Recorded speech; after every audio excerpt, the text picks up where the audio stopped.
तुम्हें कितना खरीद बेरियल धनिया रोज लगी जाई सायावा में तेल धनिया।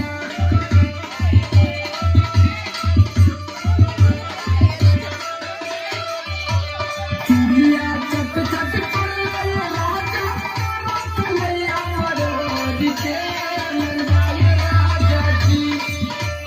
चूड़िया चट चट कर राजा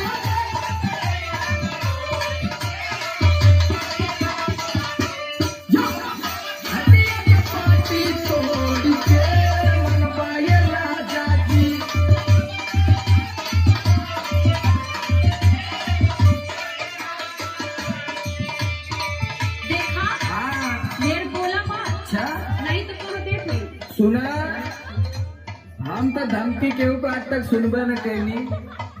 ज्यादा छटर पटर करबू पहुंचा दे नहीं धरवा ना।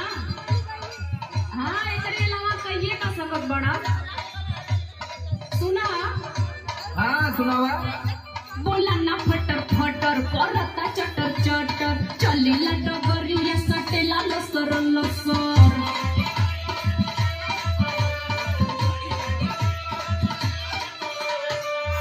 कौन बड़ी बात है।